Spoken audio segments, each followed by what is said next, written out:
Hello and welcome to episode 11 of The Next Delicious Thing. I'm Jennifer Earle, a former food buyer, food developer, chocolate tour guide, and Great Taste Award judge. Before I tell you the things that I have tasted that were so delicious this week, I thought it would be interesting to share exactly what it means to be a Great Taste Award judge and what the awards mean. So I am on site at the Guild of Fine Food. And I'm here to chat to Christabel Cairns, the operations and marketing director, and ask her a few questions and maybe share some insight on the awards.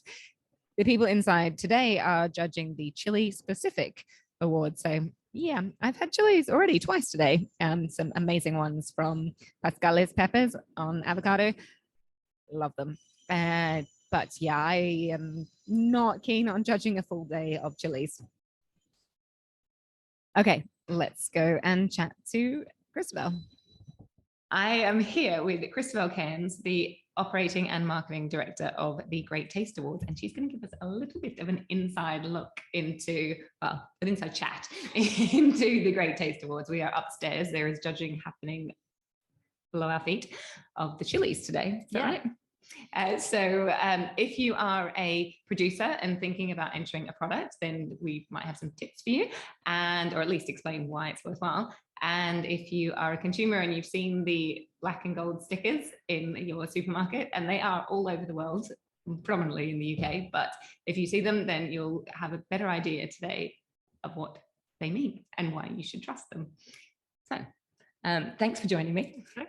And I was judging last week, and I thought that it would be interesting to share with people, because I get asked a lot about, how do you get to judge the Great Taste Awards is probably the question I get asked the most often, but also like, how do I enter if people who are making products and so do you want to just tell us the awards? The first one was in 1994. Is that right? Yes, so in 1994 with only 250 products. So the team actually went off and bought 250 products. Oh wow! And sat down and judged them all. How did they decide what to buy? I'm not sure. I think they kind of just did a cross section of products that you'd find in an independent deli. So some cheeses, some cured meats, some jams. And then sort of hone the judging process since then. So everything's blind tasted. Yeah. We now taste about just over 14,000 products. So we're doing 14,205 this year. We actually have a limit on it. So we kind of say we've got this many judging slots and that's it. It's kind of, we're a fun and friendly organisation, but we're quite serious about the judging. So we have very particular limits to how many you can taste in a day, how many palettes it needs to go through. And obviously everything's blind tasted as well. Yeah, I can definitely, and that's a lot of coordination. So that means that there's codes on everything, and bottles, if they need to stay in the bottle, then they're fully wrapped up, like an olive oil, for example. And so we come from 250 to 14,000. So as I understand it, the first awards were judged in one day by a group of food writers and food buyers. And then now it's done over how many months? It's about 3 or 4 months. I can't remember the exact number of judging days this year, but it's in the 80s. Wow. Mainly in 2 venues, so here in London and down in Dorset, which is where our other office is. Yeah. And then we have a couple of specialist days. So coffee actually is going on today as well in a facility in Bournemouth. So we're doing espresso judging down there today. Wow. And we also do tea and a couple of specialist days. So like the chili day today. And we do beer, cider, that kind of thing. And spirits, right? So and spirits as well, yes. Yes, and I keep like pushing for chocolate, but we do have the chocolate awards, so it's, I guess, not as important that chocolate should be judged separately. But yeah, I think it's great that those ones are judged with people with experience, but quite often on individual days, you'll have someone in the room who's perhaps an expert in honey or in jam or bread or cheese, right? Exactly. So we actually spend quite a lot of time making sure that we've got a panel that has a kind of broad range of expertise, but also a broad range of how they're looking at the food. So we might have some chefs, some food writers, some buyers, and they'll all come with their sort of own way of looking at an ingredient. So a chef might be looking at how they're going to use the ingredient. The buyer might be looking at how well it would sell and whether consumers would like it and it's an interesting taste. And the writers, obviously, how you might use it in a recipe or how people might use it at home. So we sort of make sure that's quite well balanced. And then we also spend a bit of time making sure that the people have a range of experience, so whether that's the length of time they've been in the food industry. Sometimes we muddle up like men and women, different ages, just to try and kind of represent the consumer. I think, that's really important because I'll tell you how I think the judging works. So then you can correct me if I'm wrong. So there are usually around 8 tables on a judging day, and each table has between 2 and 4 people, depending on COVID restrictions as well. And every table has a coordinator who types in the group comments and the score. And so a product is given either no stars, 1 star, 2 star, or 3 stars. Do you want to just explain what exactly it means to have those stars? And then I'll carry on. Yeah, sure. So if a product, so a 3 star just to start off with is actually really pretty hard to get. Very strangely, we don't say there's a criteria. So actually everything could get a 3 star if the judges felt it was merited it. But every year it is roughly the same amount of products that get a 1, 2, or a 3. And I don't really know how that happens, but it does. So it's around about, I would say, 250 products that will end up with a 3 star this year, probably. Yeah. And that really is like the whole room agreeing. 1.5%. Yeah, very good maths. Whole room agreeing, it's absolutely exceptional. It's it's the best apricot jam they've ever tasted. It's there's sort of no faults with the product. Yeah. A 1 star on the other end of the, so 0 star and then 1 star, that is a good example of a product. So it might have something that could be tweaked to make it even better, but it's a customer goes into a shop, they buy that, they're going to be really happy. Yeah. 2 star, it is very close to kind of, I hate to use the word perfection, but close to being absolutely brilliant. And then 3 star is the kind of the best of the best, really. That sounds so. I know when I sit on the table, for something to get a 3 star, we're like, this is the kind of product you will go home and like try and figure out what it is and tell all of your friends, or as soon as it comes out, you're like, that's it, you all have to buy this. It's amazing. Yeah. I don't care if you don't like lavender or apricot or whatever, but you need to try this version. Exactly. Of it. So don't leave the shop without it. Basically, just go and buy it and try it. Yeah. And then 2 stars, like very close to that, but not quite like there's something that you could change, or you definitely buy it, but maybe not be quite so evangelical about it. Yeah. It's the idea as well in the feedback. So this is why I think it's worth entering for any producer, is that the feedback is helpful and constructive and can give specific ideas about how things can be improved. Because there isn't any criteria on who enters, right? So it can be. No, you basically have to be commercially available. Mm-hmm. There are a couple of types of products that are ineligible, just because either we don't feel like we could do them justice in judging them, or they sort of don't fit with the criteria of judging. But on the whole, we accept food across lots of different categories.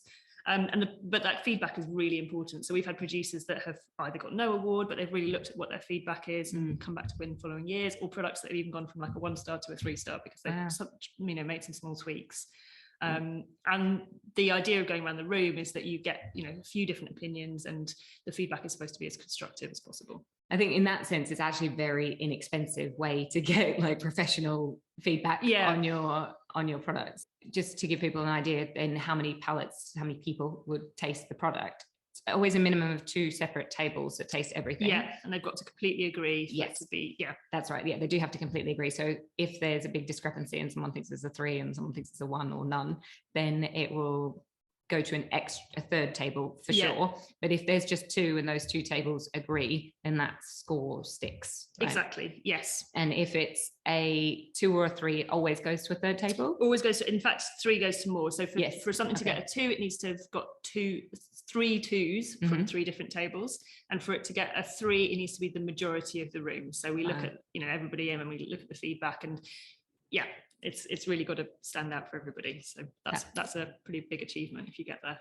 I've been lucky enough to be in judging on a couple of days with 3 stars, and it's so exciting, like, because everybody who comes to judge is genuinely like so in love with food, that to have the opportunity to taste something that is outstanding and share that experience with other people is very special if you love food as much as we do. It's I think there were 2 or 3 products on one day, which was just like the bell was ringing. It was very exciting.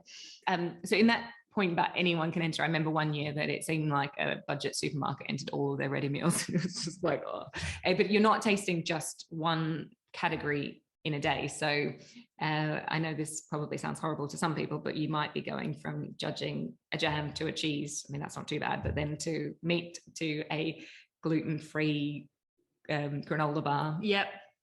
Yeah. And that's actually done deliberately because we don't have a criteria. So we're not trying to find the best bit of bacon, the best marmalade. We want people to judge things on their own merit. So really just look at the individual products. And in theory, anything that is judged, whether it's judged at 10 o'clock in the morning or at 4 o'clock in the afternoon, should have the same opportunity to win a star. So that's the thinking behind that. We do accept some supermarket entries, but obviously as an organisation, we exist to support the independent retailers, we exist to support the smaller producers. The supermarket entries are actually a very, very small percentage. Okay. Can't remember the exact percentage, but let's say about 5%. The majority are independent, small and medium food producers. So I think you'd be surprised. Sometimes people make great things, and being big is not necessarily awful, but being small, it doesn't necessarily mean you make amazing food. Having said that, there are some amazing products that come out of one-man bands, and they are always going to be a one-man or woman organisation. So it is quite interesting sometimes, because everything's blind tasted, when you realise who is behind a certain food. And it really is all about taste, which can be hard sometimes when you're judging, not to be influenced by how attractive or unattractive something might turn up in front of you.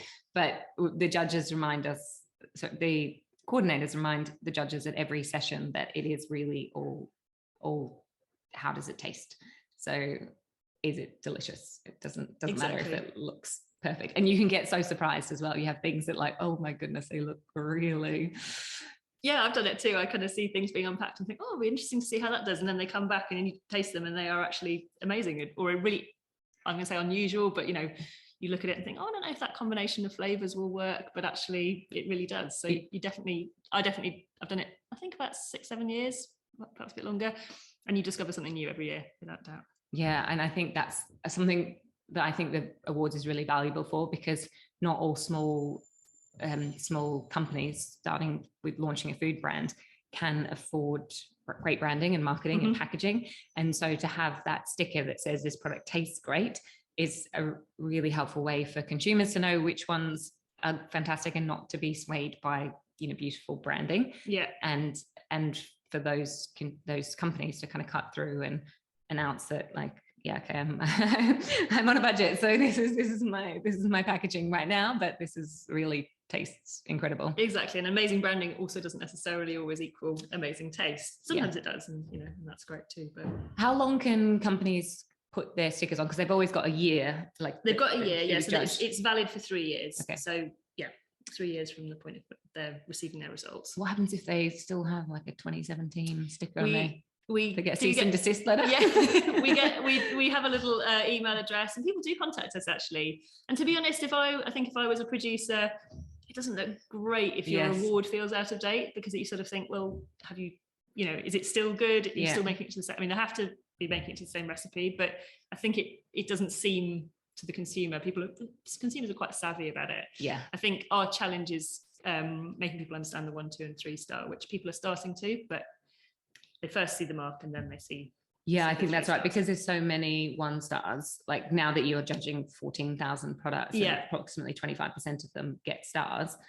That's they'll get 1 star. It's about 30%, I would say, get a star of some kind, but it's about 25% get 1 star. Yeah, so that's potentially a lot of products, especially if you're looking at a deli, because generally deli buyers will kind of lean towards buying more great taste products. Yeah. And so if it's the first time you're encountering them, you're like, oh, this is a great taste, and you see 1 star and think that's, whereas the Academy of Chocolate and International Chocolate Awards will have bronze, silver and gold, which is kind of obvious on seeing it. Yes. 3rd place, or of a tier, rather than a single star, which might be the top award if that's the only one you're seeing. Yeah.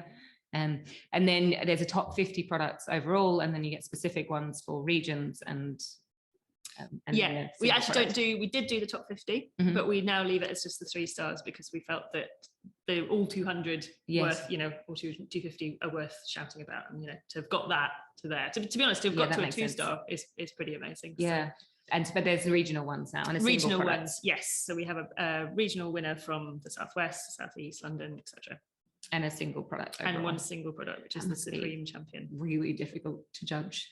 Just a single product across. Yes, because you've kind of gone from 14,000 to 250 to it's about 16. We get into a final round, and then we do do some, yeah. Does it get quite heated? It does, and we judge it a bit. It's a bit like a sort of talent show. We have judges holding up scores, and it's all quite exciting. Oh, really? So do you have people like come into bat for a product and like, this is my pitch? I like this one the best. Not quite like that. They all score out of 7. So, and then and they can't actually see each other scoring, so they're all facing the front and they hold up their numbers. And no one quite knows which one has won because we don't sort of announce the final score. So we'll take the tallies and then wait till the Golden Forks in September, which is a gala evening for all of the people who got 3 stars. It's a celebration. Yeah, it's a celebration of the people who are sort of nominated and up for winning a Golden Fork. And we're going to do it in Southwark Cathedral this year. Oh wow! Yeah, which will be very exciting. That would be amazing.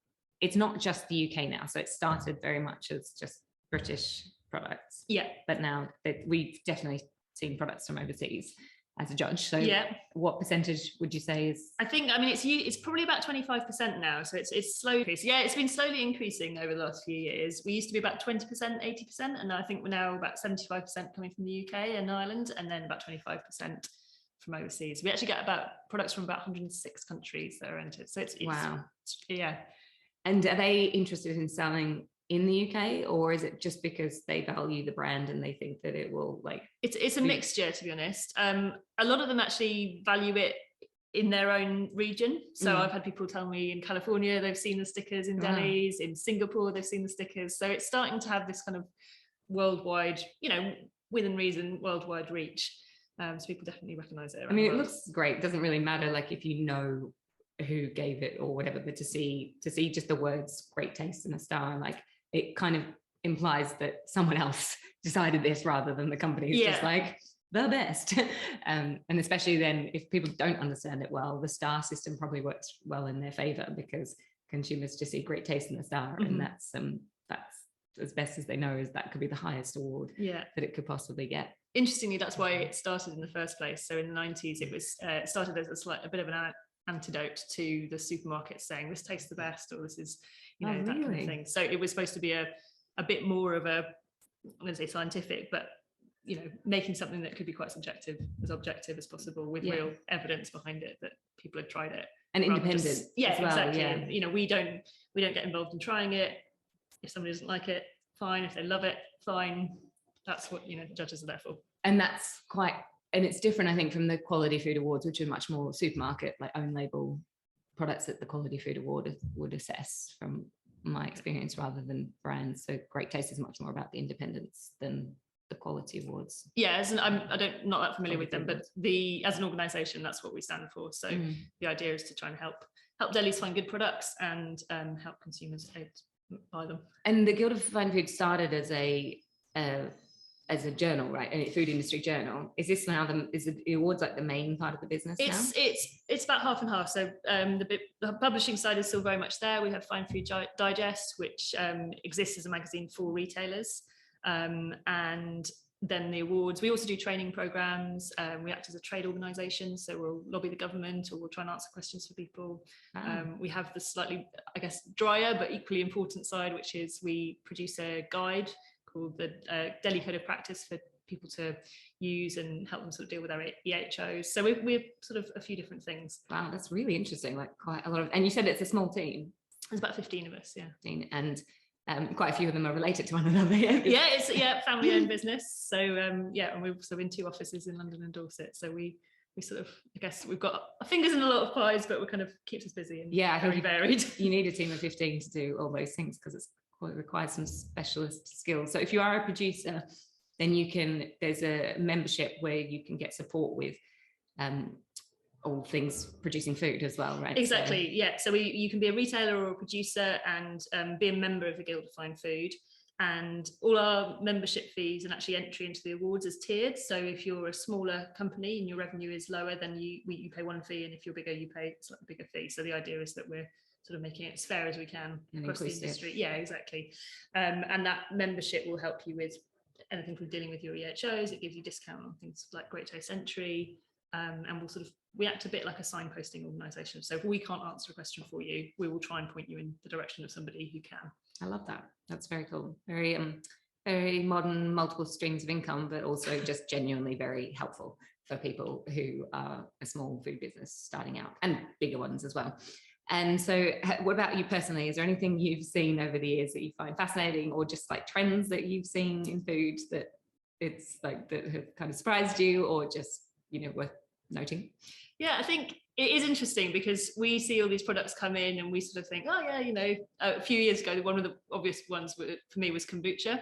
I'd sort of come across it, but I didn't really know what it was. You know, this is going back a bit, and some judges knew what it was. Now everyone knows what kombucha is, and every deli's, you know, and corner shop has a few. Yeah. But you forget that we actually see, because of this sort of data, if you like, that we get in, we love a spreadsheet, we see quite a lot of sort of trends almost before they're happening or as they're happening. Yeah. So fermented food has been big one.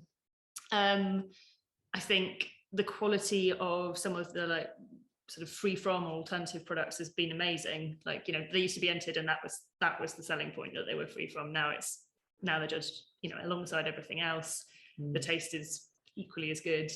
I've definitely noticed that, just as like I've been in the food industry for 15 years as a buyer and tour guide and so on, and it used to be such a compromise to have gluten-free or vegan, and now you in fact, people are quite offended if we say, oh, that if a judge says that is good for gluten-free, they say, actually, do you know what, can you judge it properly?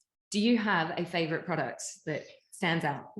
I think I have several. Yeah, I always really like it when you discover something you didn't think you not necessarily would like, but you just wouldn't have picked out yourself. So obviously we're very lucky position that we see lots of things and have a lot of opportunities to try things. I'm trying to think. Your job is a dream job. Like, judging is amazing. You have to be a bit careful, you know, you can end up quite a different size at the end of 3 months of judge. Yeah, but if you're just like, I'm just gonna eat the 3-star products, you'll be like, that'd be good. I think it's exciting. You know, a lot of the time we're behind the scenes, but you can tell when the judges or the team are getting excited about something, and they'll actually bring it in and be like, guys, you have to try this. And that's really exciting. Yeah. I'm trying to think of a particular example. I think like a few years ago, we had the Supreme Champion was a smoked black pudding. That was really interesting because it's quite a traditional product, but a kind of different take on a traditional product. Yeah. I think there's been the odd spirit that's interesting. Someone does an unusual flavor combination, and it's just it's coming across the things that you wouldn't necessarily have at home, or I love that pick off the shelf about judging, having some of the products that you're just like, oh wow, like I wouldn't buy this, but I would now. Yeah, exactly. It's nice coming in with like, no, you're not just judging one thing. It makes it a lot easier to judge as well if you're not just trying a whole load of cheeses or chocolate or whatever, having it mixed up. And you can, as judges, you get a large amount of the food that you'll be judging for the session on the table, and you can choose the order. So you can decide if you're like, okay, we'll after we've had chili, perhaps we'll try bread or jam rather than something that might be a little bit more subtle. And then if there are ice creams or hot food, then they kind of take precedence when they arrive at the table. So, okay, this has been really interesting. Thank you. If people have questions, then I will link in the show notes and in the comment if you're watching on YouTube, so that you can find the Great Taste Awards, the Guild of Fine Food website, which will link to the Great Taste Awards and everything else that we've discussed.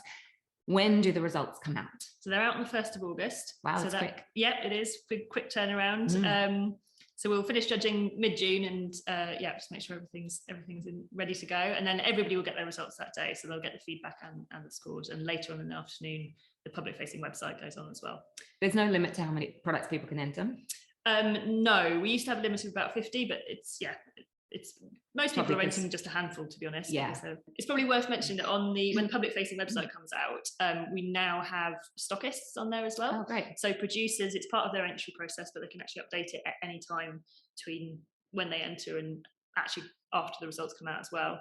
So they can put links to the delis and the food shops that they are sold in. So then it's more helpful for people wanting to know where to buy products. And do you see a big shift for people when they get awards like in their business? Yeah, it's hard to tell, but anecdotally, it's up to about 20% increase in sales. Wow. And I know that some of the food hall buyers and lots of delis, they wait for the results to come out, and we get asked, can you recommend a particular type of product for our shelves? We're looking for one. Yeah, you're really making the deli's job much easier. I think. So, and then we have Great Taste Book, which comes out later in the year as well, which is everyone's got a photo, how to use the product, and buyers look at that really closely. Yeah, it's yeah. So in short, if you are a consumer, look out for the Great Taste Award stickers. They look like this. I don't know if that's gonna, yeah. And if you are with stars, and if you are a buyer or a producer, more importantly a producer, then yeah, you should definitely enter, because the feedback is really invaluable, I think. Super. This has been really interesting. I think everybody else will think so as well. I appreciate your time. Thank you so much. And I will I'll be back shortly to tell you what I've eaten this week that I think you need to taste. And these ones may or may not have great taste stars, but they should. Right. Thank you. You're welcome. Hi, so I'm back in my kitchen, and I really wanted to tell you about the amazing things that I tried this week, because they were so good, and I'll never get caught up if I don't share with you. Although I appreciate you've been listening for a while to the Great Taste Awards, but I will just spend 5 minutes. Although I have lots of fun facts about these businesses, I'm going to just tell you, just list them off in the next 5 minutes or so. I mentioned the Pascales peppers earlier, and I just thought, as we're doing this bit on video, I would just show you the branding because it's gorgeous. So these are the Verde Giovanni. So the business was founded during lockdown by my friend Serena Mariani in memory of her nonno, and the peppers are grown locally to where she grew up in Abruzzo. And the green one is the one that I'm totally addicted to, and the red one is the one I'm too much of a wimp for. This is Rosso Maturo.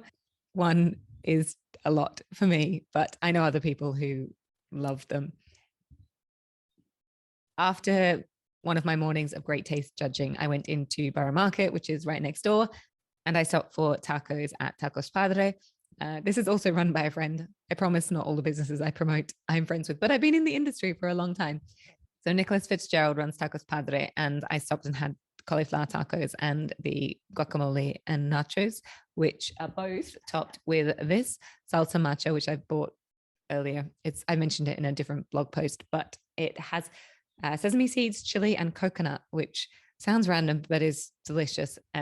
Basically ate all of that within a week and then had to take a break, but it is really delicious. Nick is fluent in Spanish. It's his mother tongue, and he spent months and months in Mexico studying the cuisine. So the food is just so on point. And obviously I'm biased, but lots of other people have given him rave reviews as well. I ran a vegan food tour for a client this week, and there is lots I could tell you about, but I do want to mention firstly that Tingle has arrived in the UK. This is a Singaporean brand, and they have they're going to be supplying Sketch and other amazing restaurants, and also have places like Unity Diner as well. So they were giving away free burgers in Soho Wednesday to Friday. I went twice. They were doing different recipes on different days, and it's pretty impressive. The other place, if you are plant-based or you know somebody who is, and they are an Ikea food fan, then please go and visit Downs, which is actually opposite Unity Diner. And it is only a short walk from Liverpool Street Station. It is run by Ricard, just a one-man band pretty much, and really interesting products that he sources that aren't easily found in other places. The meatballs come from Sweden, and they are gluten-free, made from pea protein and something else, but he serves them on this incredible white sauce with the creamiest mash and lingonberry and salad, and it is just the mash particularly, but the meatballs as well is really, really amazing. Apparently, Ikea sell their food so cheaply because it gives people the perception, oh, if this food is so cheap, everything must be cheap, which is really clever. I think the other reason is also because it makes it a really inexpensive family meal out. And then all of a sudden you're there having meatballs, and somehow you end up with picture frame, a plant pot, and some serving bowls just falling into your trolley that you somehow end up buying as well. So I think it's dual purposed. But anyway, if you're a fan of the Swedish cuisine, there's smørrebrød, the open sandwiches as well, and I loved his toasties. if you're not familiar with a Seven Dials market, which is run by Curb are kind of like the Guild of Fine Food for street food. It was set up by Petra Barron, who I got to know when she used to run Chocstar, a mobile chocolate van, which was brilliant. And she was really committed to great chocolate. But she decided to bring together all of the community of street food traders into one place on the curbs of London streets. I think I could do a whole podcast about Petra and Curb and street food. But for now, that's important. And they took over Seven Dials a couple of years ago, the old banana warehouse. They've opened Cucumber Alley, this kind of bit on the street between two of the spoke streets, which is snacks and sweets, desserts. So there's Uzbeki dumplings and Mumbai sandwiches and soft serve. I stopped to get the creme brulee crepes, which were divine. The only option on the day I visited was the vanilla creme brulee. Typically, they also have matcha and chocolate. And it is called brûlée crepes because Sammy, the founder's 5-year-old daughter, says brûlée as brûlée, which is very cute. Sammy is the founder of Yokin, the macaron ice cream sandwiches, which used to have queues when they would pop up on Saturdays. She had a shop for a while as well, which is sadly closed this year, but she's back with the crepes, which are more like a English pancake. So they're a bit thicker and fudgier. They're served in a cone filled with creme patissiere, which is silky and delicious, and then topped with the sugar crust brulee. I only meant to taste it. I ate the whole thing. My friend had one bite. I ate the rest. After we'd already been eating the Long Boys donut. And then I'd had the fake chicken sandwich before that. So yeah, that was a good day. And finally, I just have one more thing. And I know I spoke about E5 Bakehouse last week, but I stopped again this weekend, and the Original Beans chocolate tart was incredible. Original Beans is an amazing chocolate company that I think I've spoken about before. E5 Bakehouse are using their Krugerunga chocolate for this particular chocolate tart. I don't know how long it'll be on the counter, but it was £4.50, which was incredible value for the silkiest ganache in their incredible pastry, which is made of these heritage grains flour, and then it was topped with a mascarpone, and it was heavenly, and you should visit soon. Okay, that is it for this week. The list is on the website, thenextdeliciousthing.com. I hope you tell some friends about this because these are must eats, and perhaps some, a food producer who you need to forward this to who might like to know more about the Great Taste Awards. If you have any questions or any comments, hit me up at The Next Delicious Thing or email thenextdeliciousthing@gmail.com. I can't wait to talk to you again next week. I've got some exciting episodes planned and some eventually a croissant escapade with some guests and a dessert exploration with some other friends. And I'm going to do a dive into kombucha, but let me know if there's anything you'd like me to discuss. Until then, I wish you very happy eating.